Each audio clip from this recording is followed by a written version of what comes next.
Cedric.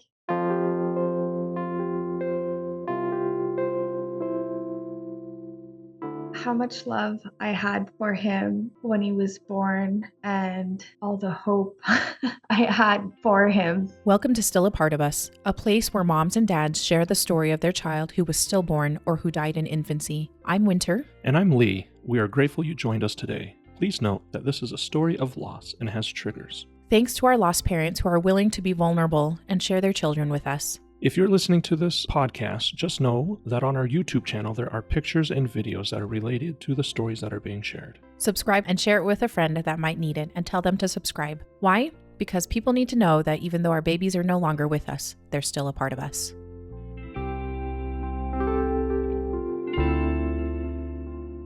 Welcome everybody to Still a Part of Us. We are so excited to talk to Stephanie today. I'm looking so forward to this discussion that we're going to have because I think it's going to help a lot of people.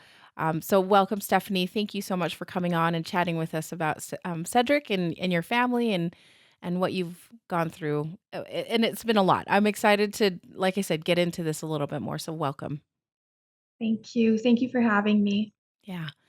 Okay. So Stephanie, tell me a little bit about your family and especially like what did your family look like at the time that Cedric was born? Yeah, so I had a little girl. She was at the time 3.5.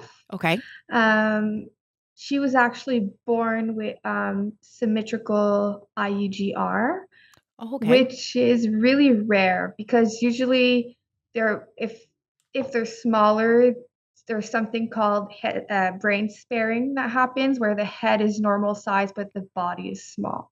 Okay. But in 20%, everything is small, and that's usually genetic. Okay. So tell And me, can you define what the symmetrical IUGR, I think, yeah, right? so intrauterine growth restriction Mm-hmm. basically happens. I'm not sure of every single reason why it happens. I Mm-hmm. just know that in my case, they had no idea, but they were leaning towards a genetic factor Oh. where all the whole baby was small. So she was born at 40 weeks, but she measured like a 34-week-old baby. Oh, so Um, really tiny. How yeah, big was she at the time? she was 2 kilogram, Okay. which in my head, if I'm doing the conversion into pounds, I feel like it's like 4.9 pounds or Yeah. something like that. Yeah. So she was tiny and she was in critical condition when she was born. So she had stopped moving and I was in full labor, but I wasn't dilating or Oh, anything. okay. So they really induced me quickly to get her out as soon as possible. And then I was like right next to the NICU when she was born and they brought Like, her there. great. Okay. Yeah, but we were really lucky. We were in the 33% of families that didn't have any long-term consequences. Great. She had like a catch-up growth and everything was fine. Okay. We didn't have any follow-ups or anything like that. And so I waited, a fair while before trying to have another Mm-hmm. baby. So we started in September 2021. Okay. And so there's my husband, there's me, and my daughter, Uh-huh. my eldest daughter, Annabelle. Awesome. And we tried, and I had a miscarriage at 6 weeks. So my first try, and Okay. then and So then I you got guys, pregnant. you were actively trying to get pregnant and were hoping to plan for this another child then, essentially. Yeah, yeah, we were, and I never had trouble getting pregnant. That Mm-hmm. was I Not the was issue. I don't want to say you're quite fertile because you never really know until you like Yeah. get tested for everything and Yeah. but I never had a problem getting pregnant. So but then I seemed to develop a problem of keeping my pregnancies. Mm. So I miscarried, then I waited a cycle and then I got pregnant with Cedric. Mhm.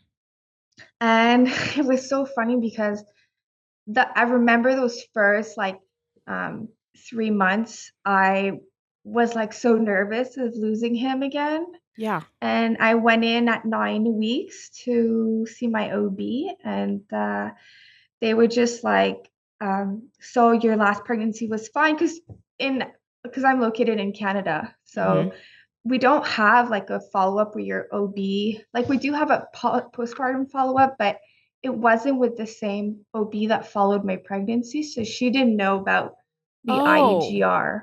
okay.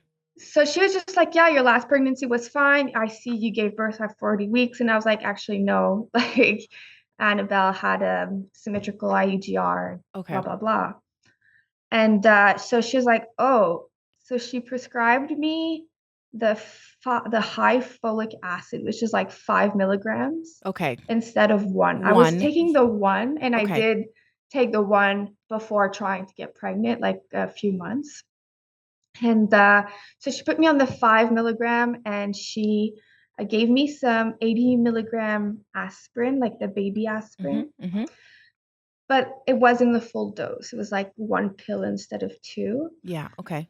And we started at 9 weeks, and then I started feeling like very pregnant again, because I felt very pregnant, and then it sort of like dwindled, and then it went back up Oh, after interesting. I took the aspirin. That Okay. really made a difference. And then yeah, so I was on my merry way, and I did the 12-week ultrasound, and he was sort of in a funny position, and so the tech couldn't really get a good image of him. Yeah. So they asked the OB to come in, and she just like, I want to say she flipped her wand. Like they said, she just looked at him with the wand reverse, Oh, okay. or something like some technical. Yeah. And she's like, your baby looks fine. And I remember the tech going, what about the heart? And the OB was like, no, no, no, he's fine. That's a beautiful baby. You're very lucky. Have a good day. Hmm. So I was like, okay, Okay, and so that was at 12 weeks. So you had an ultrasound at 12 weeks. Okay. yeah. And just looking at it, it's not the anatomy scan. That's not usually when they. At 12 weeks in Canada, they do like the anatomy. They do it's mostly for like make sure they don't have Down syndrome, Okay, so or they're they look looking. at their spinal cord, Yeah, like if okay. there's no like major defect or Okay, okay, problem. okay. So at 12 weeks, that's when they're looking at some of the maybe the genetic things. And you didn't do any sort of like genetic testing ahead of time or anything either? No, I know You that technically, yeah, I don't think you have any reason to. I just as some people no, do and no, some people but don't. it's So, because my husband does have a cleft lip on both sides, oh, and okay.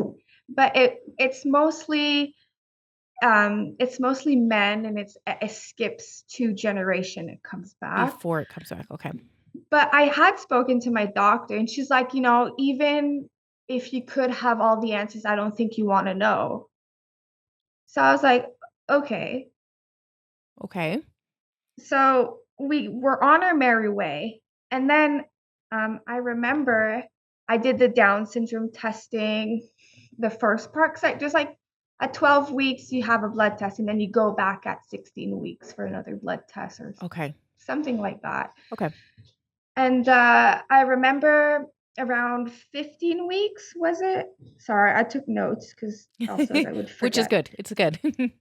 So at 15 weeks, I got some really bad gastro. Like I was like had a 24-hour flu. I was like, Oh, it was really, really bad. And I was nervous for the baby because I knew how it could be dangerous, maybe. yeah. Mhm. And mid of that week, so 15 weeks and 4 days, Mhm. Annabelle put her elbow on my belly, and she pushed to like get up, Get up. Uh-huh. and it was like right like on where the baby would be. And so I remember I went to the OB like the day after, and I was like, this happened, and I had gastro. I want to make sure the baby's okay. And she had the Doppler on, and I remember the intern again goes like, oh, what about the heartbeat? And the doctor's like, no, no, no, the heartbeat's fine. Everything's fine. So we knew that at 15 weeks and a half, he had a heartbeat and he was alive. Yeah, okay. Yeah. And so, and then, yeah, everything was fine.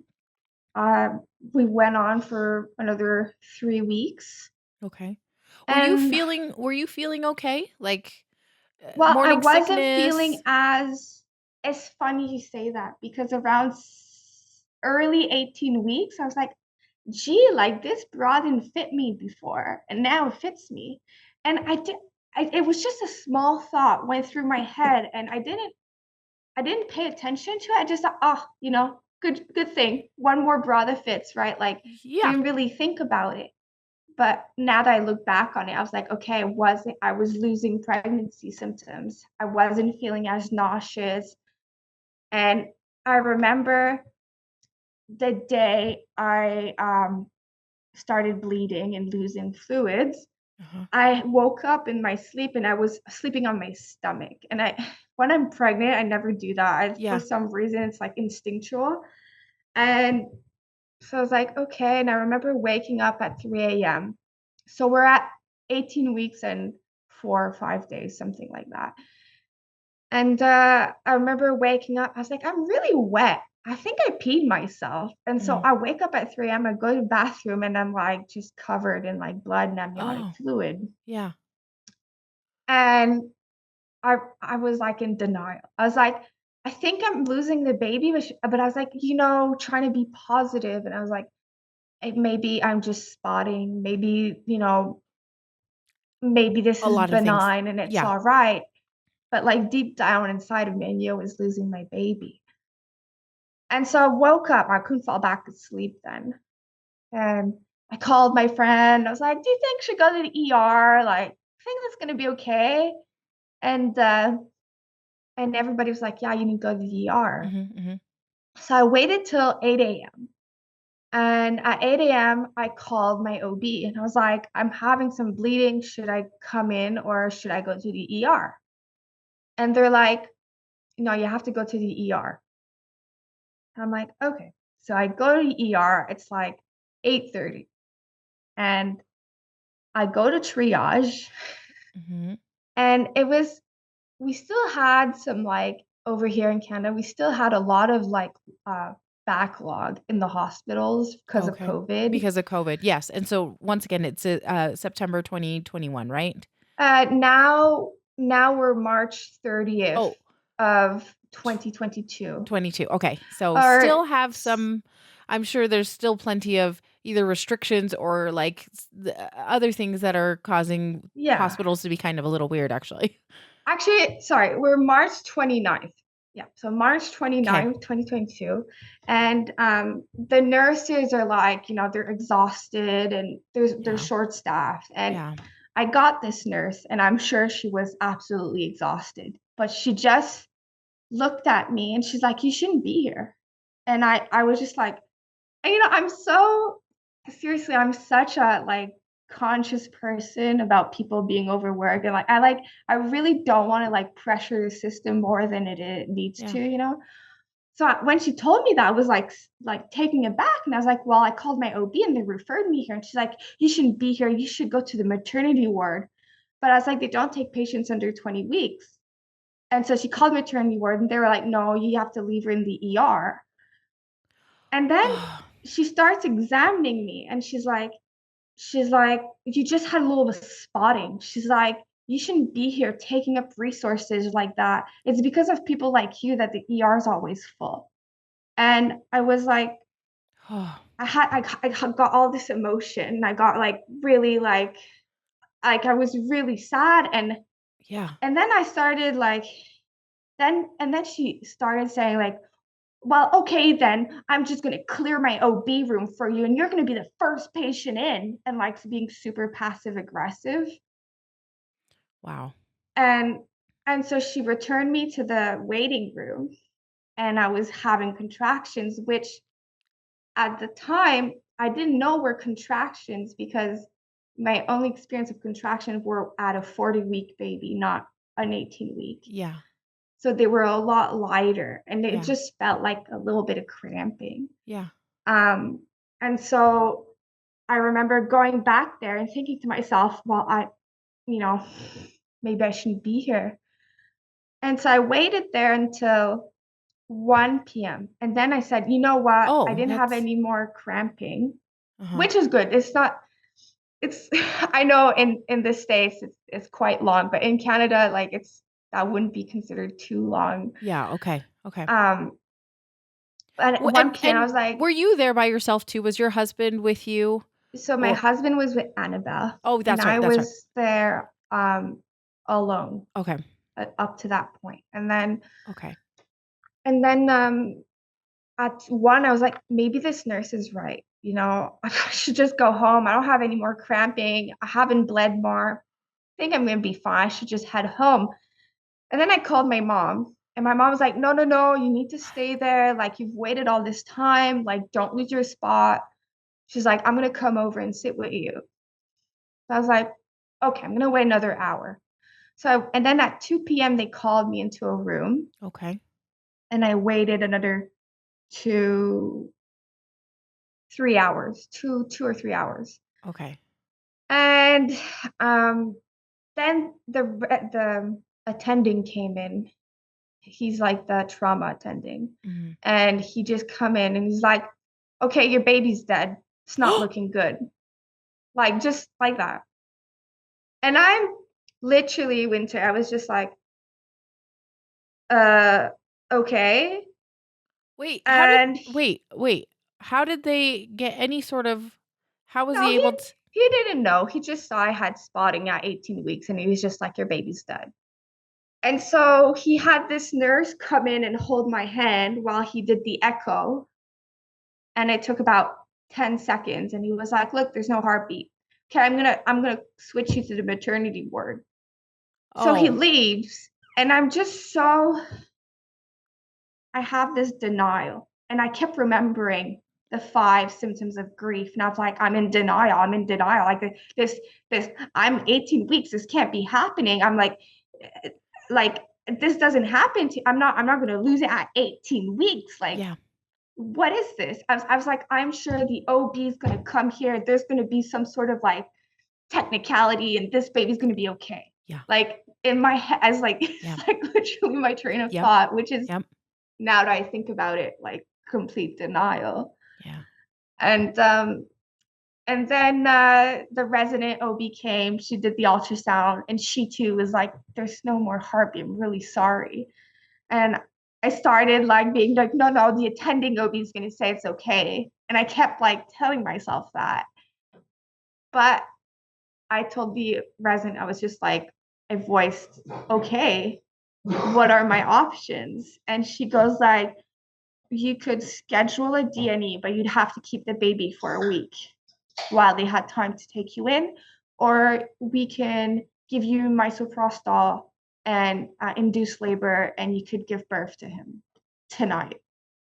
So I was like, okay, I want to give birth to him vaginally, and that's gonna be that, right? And at that time, was your mom still with you or had she gone home? Yeah, so at that time my mom was still there. And I remember calling my husband and saying, the baby's dead. And I was just like, just no emotion, just like, I just couldn't believe I was calling Say him to say that, like, yeah. the baby's dead. And I remember he was like, this is a joke, right? It's not funny. And I was like, no, Mike, like, the baby's dead. Like, you have to come. I'm going to give birth tonight. Yeah. And he's like, taking aback and like, oh, okay. So Yeah. my dad watched Annabelle and my mom drove home and he drove to the hospital. So I was left alone for like, I don't know, like 45 minutes. Okay. Wasn't that bad. And I remember calling my in-law and just breaking down, like, the baby said, I can't believe this is happening to me. Yeah, so then they were like, okay, go and eat something and then come back in an hour. And we came back and they gave us a room like far back. Yeah. And In on the maternity ward by this time? yeah. Okay. And I didn't know who was the on-call OB. Yeah. Like, I didn't, but it turned out that it was my OB that followed me um, throughout my pregnancy. And she's like, I'm so sorry this is happening. And in my head, I'm like, you do another ultrasound. Like, I'm sure you're gonna he's going to be alive. Check it out again, please. Yeah. So they did another ultrasound and there was no heartbeat. And I broke down and started crying. Couldn't believe this was happening to me. And they started like me on misoprostol and I slept there. Nothing much was happening. I wasn't bleeding or anything. Yeah. And then I woke up around 8, and then around 9, I started having like significant contractions. And then I had they checked my dilation, and then they were like, okay, you're 4. And I was just like, I remember like I did not want to feel this pain, like not at all. Like I was like, I want an epidural. I mean, the pain wasn't that bad. Like no, now I look back on it, but I didn't want to feel myself giving birth to my dead baby. Yeah. And so but then again, we're on the remnants of COVID, and they ran out of tubing for me for the epidural. Yeah. And they didn't have the one that's the catheter that's like that little flimsy catheter that goes down. Yeah. Yeah, they had the hard one. Oh. So I felt like they were sticking me with a fondue stick in my, it was horrible. I mean, I think I was more traumatized about that epidural than the birth. Like it was like I had numbness in my left leg for months afterwards. Oh my gosh. Absolutely, it was like horrible.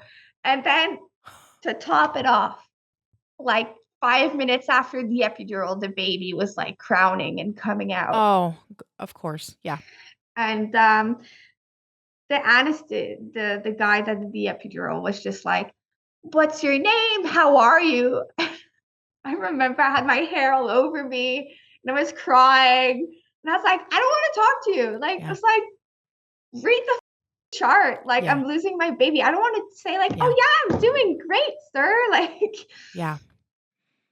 It's not his fault. Like, cause the hospital where we go is like a teaching hospital. Yeah. So he's not an attending, he was a resident. Right. So obviously he's learning. And so it's like it's not his fault. But I was just like, yes, please look at my chart before you come in here, because not every epidural for a pregnancy is gonna end well. So yeah. So anyway, I ended up they put me into position, and then they were like, okay, just don't push yet. And I just started crying. I was like, I can't believe that I'm giving birth to my dead baby. And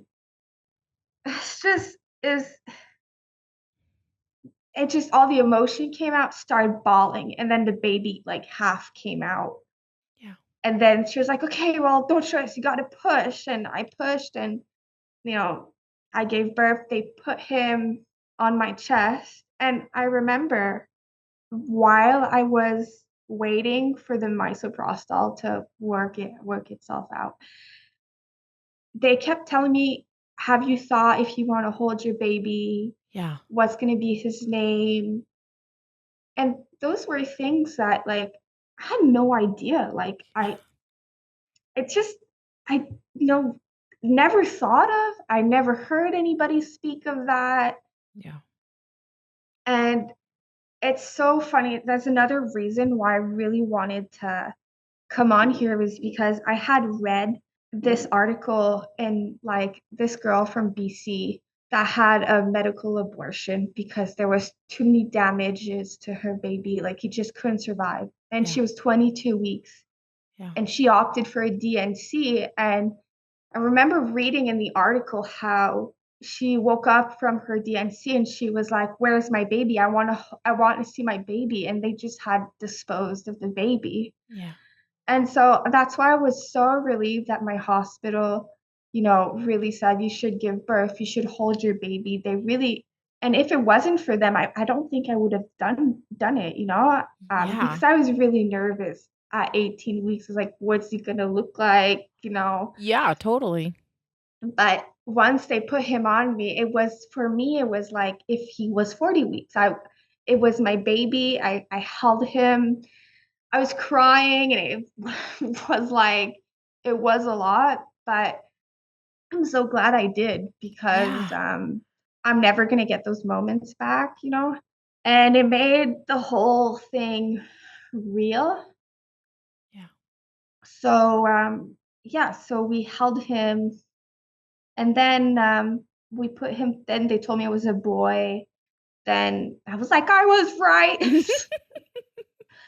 And then they put him aside.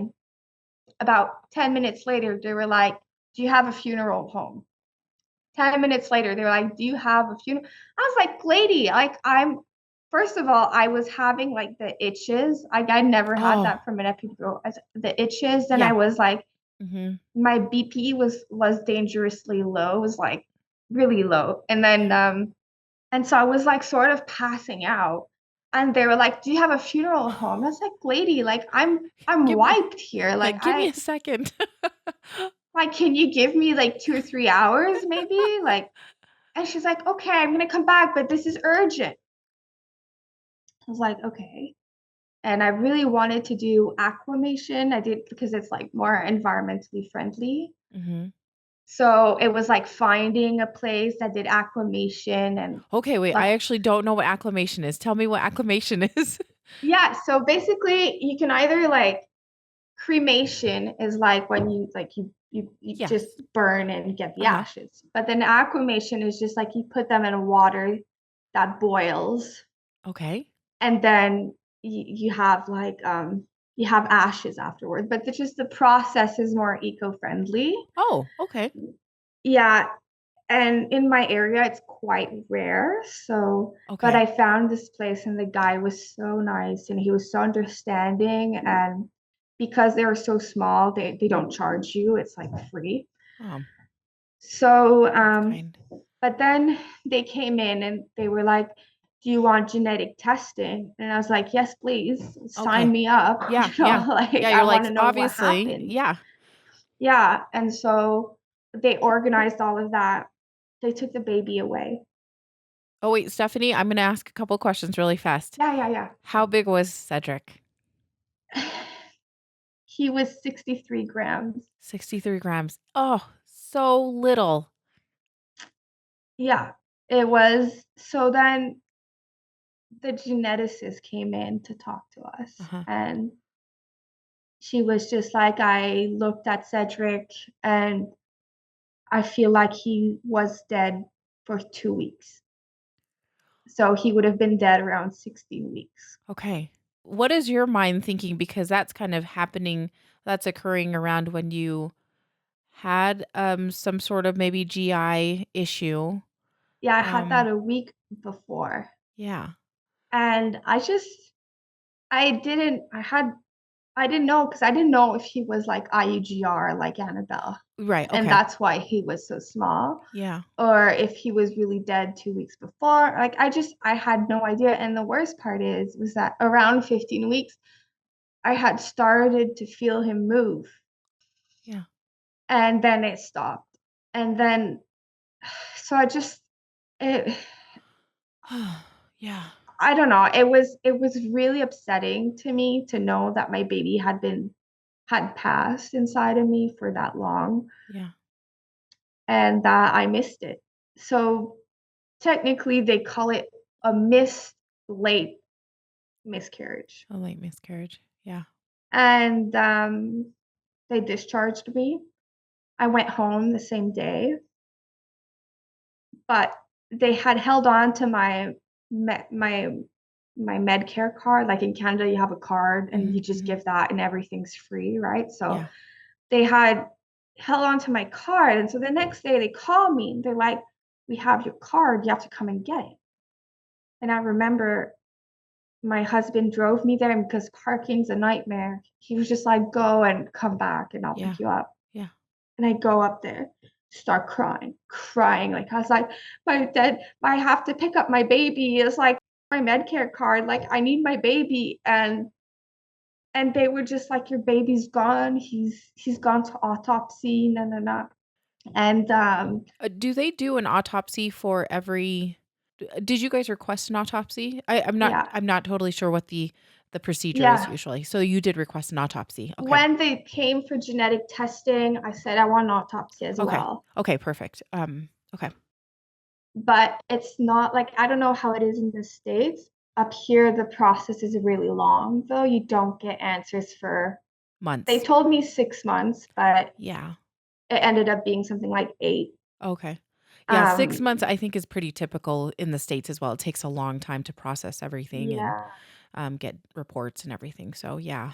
Oh, and I'm going to ask you another question. When you guys were in the hospital with Cedric and you were able to have him like with you guys, did you name him then or did you kind of name him before he came? And why did you choose the name Cedric? Well, we really were stuck between Felix and Cedric. And Both cute we names. really loved Felix. hmm But then when I gave birth, my husband was like in denial himself and was like, we're gonna have another boy, don't you worry, we're gonna call him Felix, so let's call this one Cedric. It's like in Harry Potter, he died too. And I'm like, okay, like Yeah, he did I, die too, but yeah. But I was Cedric's like, a really just cute name.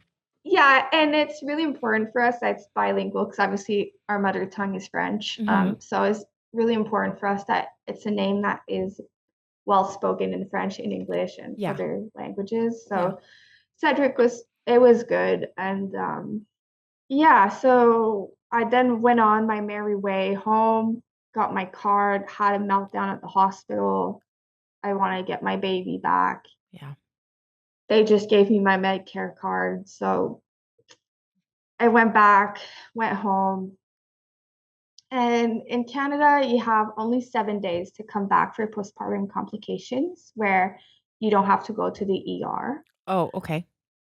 And then 10 days later, I had cramping again. And I evacuated a pretty large portion of placenta. So then I went to the ER again. They didn't they I guess No, they I didn't do an ultrasound there to see if everything was out. Oh, okay. That is bizarre to me. Okay. Okay. So Yeah. you went to the ER 10 days later for Yeah. this very reason. Oh my gosh. I'm like, yeah.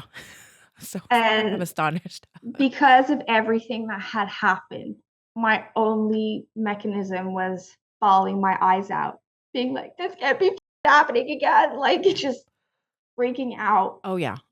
And then luckily, because I was like, I don't want to wait here like 12 hours to Yeah. tell me that part of my dead baby is still inside of me. Like, I literally said it like that. Yeah. And so they, luckily enough, they just called the maternity ward and they Oh. sent me straight to a Oh room. good. Oh good. And they came down and they were like, you're having placenta retention. Um And we need to reinduce you for the remaining part. Yeah.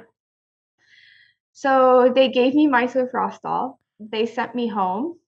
And they're like, when you're laying down, put your misoprostol in, and you're just going to give birth again at home. So that was like very not fun. Oh, that's like double trauma for me. I would be like, Oh, it's no. not finished. Okay, Don't you okay, worry, okay. there's more coming. Keep going, Stephanie. And so then I go home and I did have a little bit of bleeding, but it Okay. stopped quickly, Huh. like very quickly. And I had a lot of cramping though. And then about 10 days later, I go back in because I'm having abdominal pain. And they're like, you have an infection. You have a uterus infection. So then they did an ultrasound finally. And they were like, holy there's still a lot of blood inside. Like, and then they said, you had a failed, so the misoprostol failed to work. Yeah. Yeah.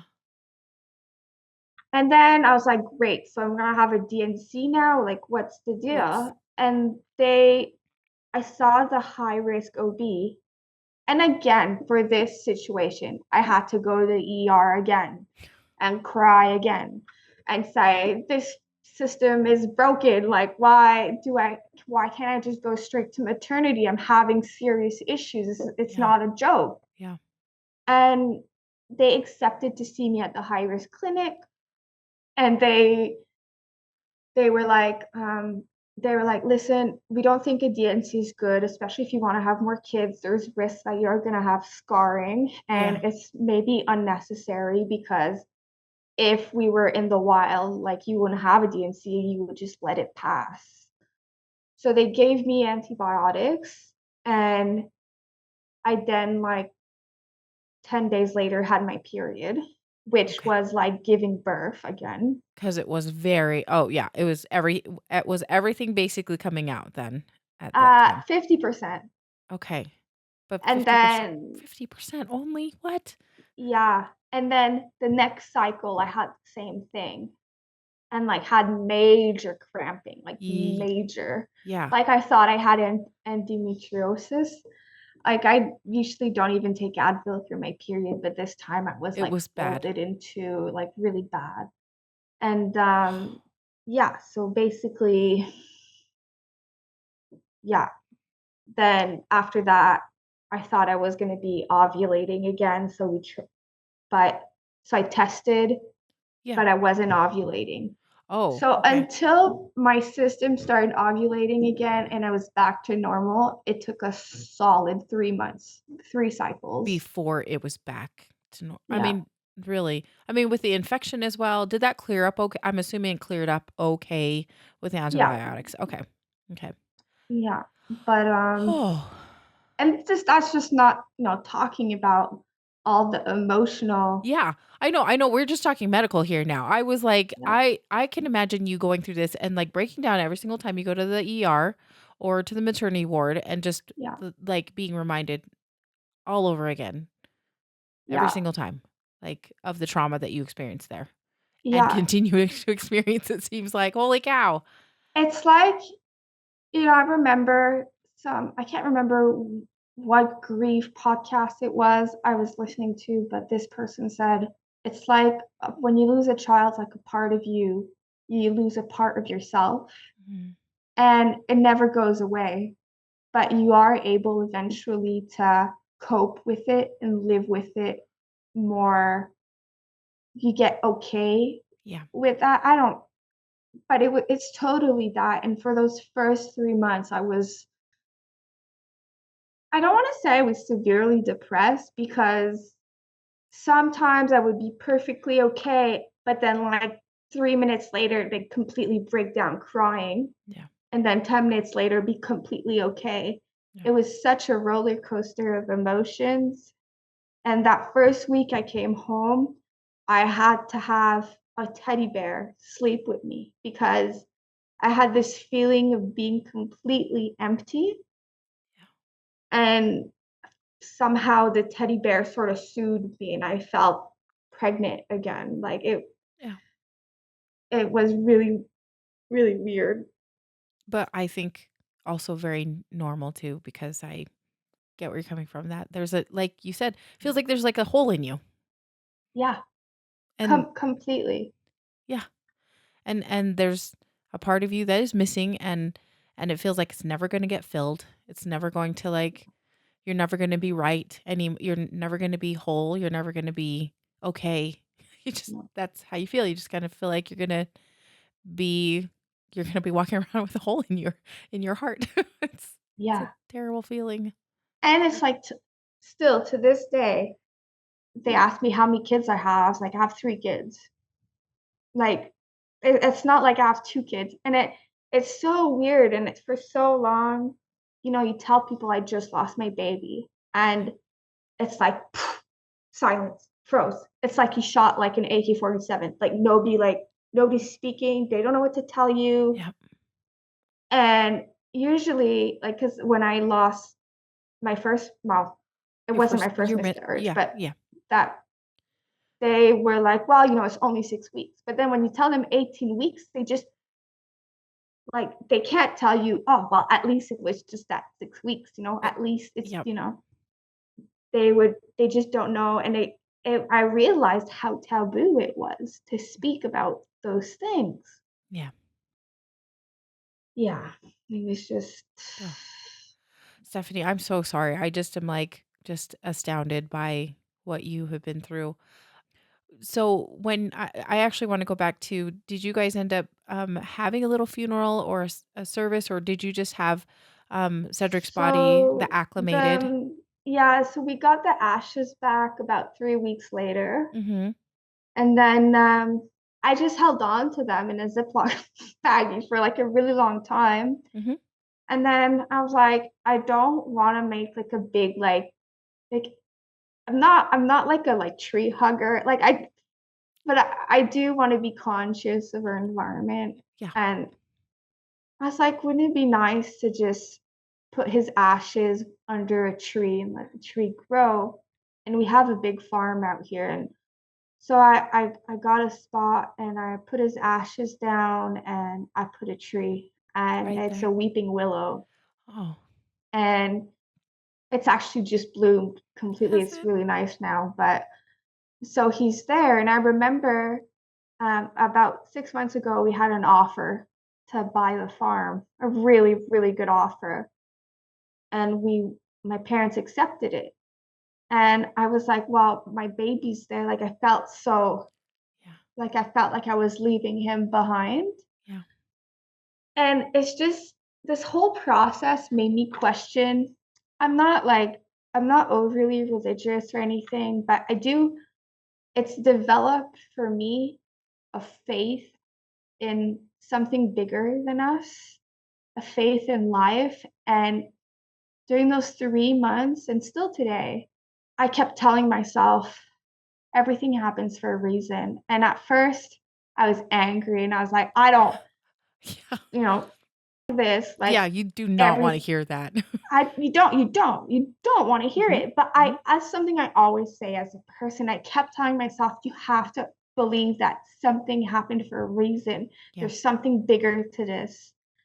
And it's so funny because that offer fell through completely. Oh, And we ended up keeping the farm and renovating the farmhouse.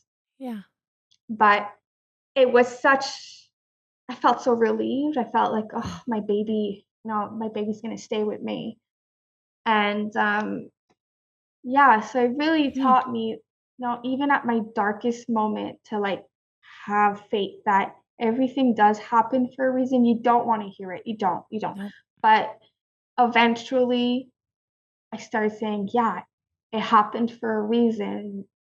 Anyway, we can talk about the rest Yeah. later, but Yeah. yeah, That's that's lovely. I would say I subscribe to that too. At the very beginning, I was like, no, don't say that. Do not say that to me. no, I will rip your head off. literally. Um, but you will like just a little bit of perspective has helped me see a little bit bigger picture, I think. Yeah. Like you. Cedric has his weeping willow, which I think is so sweet. Like just how wonderful is that? Did you guys get the information back from the autopsy and genetic testing, I guess? Yeah. So we did get that back, but I had read somewhere on YouTube, well, read, I had seen on YouTube this fertility specialist because at that point I thought, okay, I'm dealing with repetitive miscarriage or repetitive loss. Like Yeah, there's yeah. something off Something's going here. on. Yeah. So, and the fertility specialist was like, you have better odds of having a live baby if you get pregnant within the three first cycles. Mm. And so I tried getting pregnant early, but like, I had to get dental work done, and I ended up getting pregnant on my third or fourth cycle that Okay. had come back. So, Yeah. and So 6 months or so, right? Because you didn't have a cycle for essentially 3 months. yeah, That was exactly. ovulating. Yeah. So Okay. I got pregnant, I feel like, yeah, it was September-ish, Okay. and I didn't have answers, but I just thought, I have better odds. I'm gonna go. He looked fine. Like he looked like he didn't have a cleft lip. He didn't, So everything looked fine. So I went over and I got pregnant. And then in November, I called the genetic department. I was like, well, I'm waiting. It was supposed to be 6 months. I want answers. And they were basically like, work will call you back. And they ended up calling me back and saying that they did not find anything. They didn't know what had happened, that everything looked good. Okay. So, so yeah, so I was pregnant with Jules at that time. And it was so traumatizing. Like, I felt like I was scarred. Like, everything after that, being pregnant was high stress. Yeah. And I really struggled the first 3 months of pregnancy with Jules because I kept thinking, this fluke, this really rare thing has happened to me twice with the IUGR Mm-hmm. and then with losing Cedric so late in my pregnancy. Well, I mean, so late. I mean, there's so many Yes. worse No. Yeah. I stories mean, like this. yes. But it's But like beyond the first trimester when you think you're safe, right? Like yeah, exactly. yeah. And then I went, so this person said, well, you need to, at 5 weeks, I remember the local nurse called me. She's like, you have to sign up Jules for daycare because we basically have this thing over here where we have daycare for $9 a day.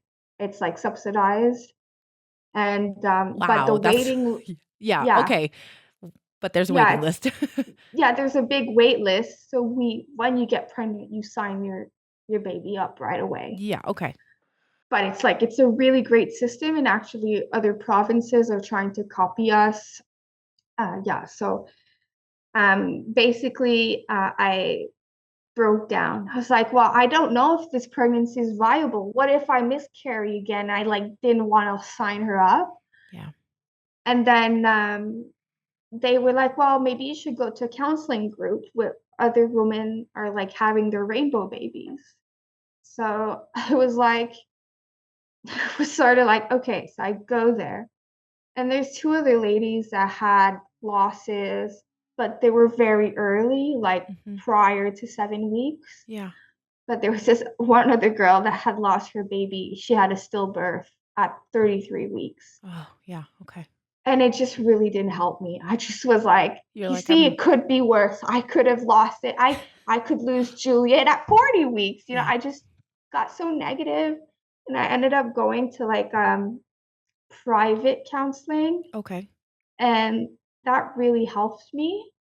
But the the thing that helped me most, and it sounds so crazy, but so Chris Hemsworth did this like series called Limitless, Uh-huh. and the last episode was about death and having a death doula, and how like when your time comes, there just isn't much you can do about it except to go peacefully, right?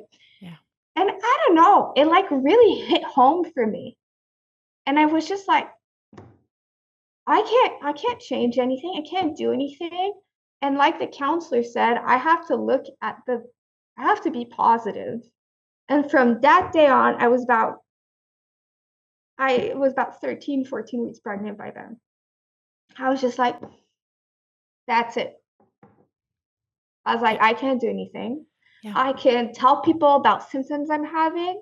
I can advocate for myself, but I can't change, odds of Yeah. survival. There's just not much I can do, but I can be knowledgeable about what I'm living. And Yeah. so I would read a lot of articles and try to understand. I had this, there's this pediatrician I follow on YouTube, Dr. Paul, Mm-hmm. and he was just like, when your kid is experiencing something, you can't expect a pediatrician to know everything because he can know a wide variety of things, but he can't be some specialist on this one condition, right? So you really have to listen to the parents because they're going to be really knowledgeable on that one condition because it's their kid and they're going to really research Get it. into it. Yeah. And I just thought it was such great advice. And Mm-hmm. if there are pediatricians listening, I think you should listen to that because not everybody gives credit to the parents when their It, kids are sick. yeah.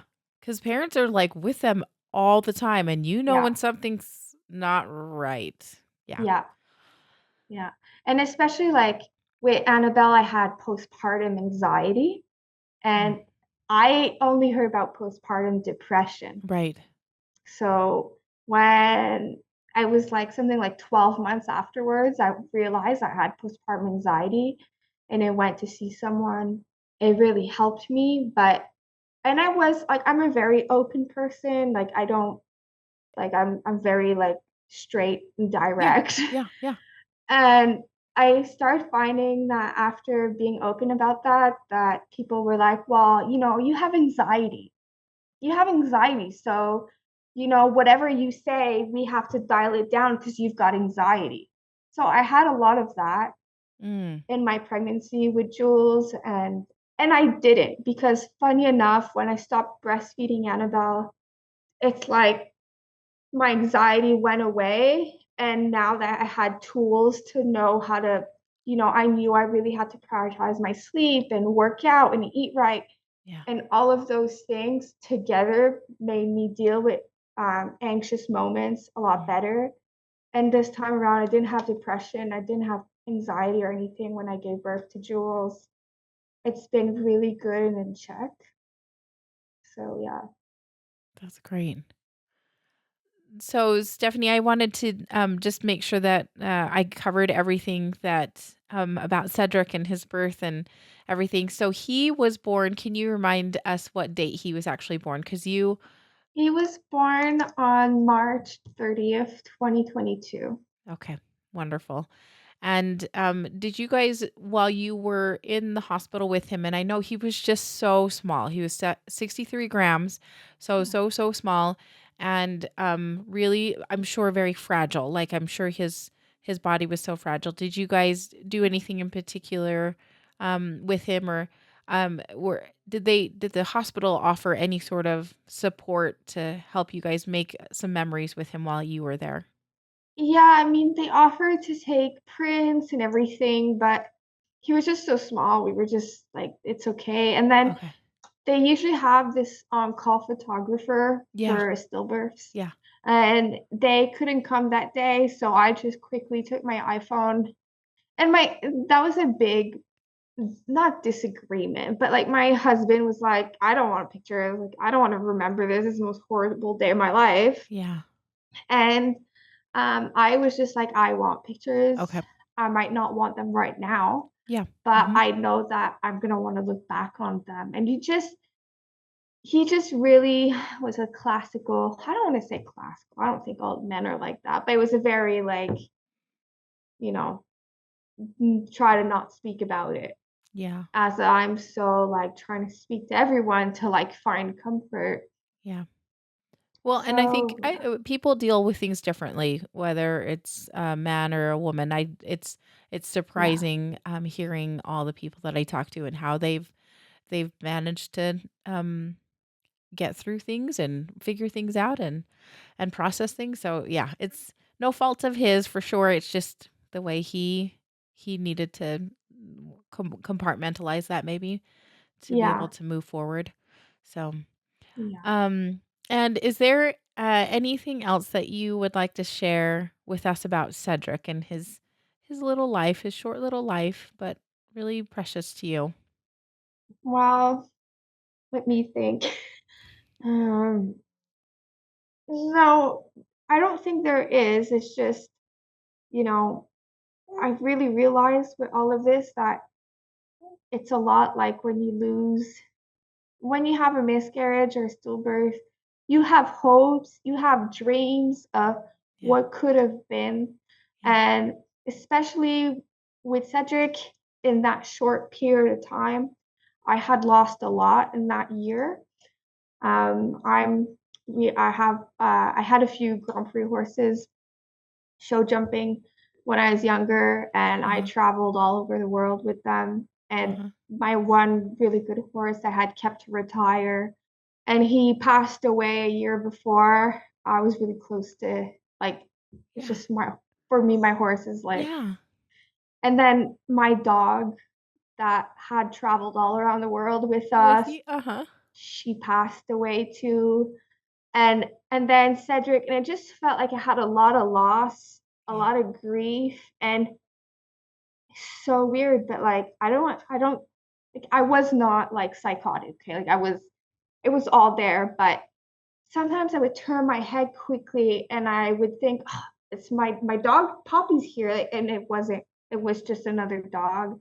And it was a little bit the same thing with Cedric. Sometimes I would turn around, I'd look at my husband, I would be like, "Oh, he could have been here with us." And then I had a friend that gave she had like the same due date as me.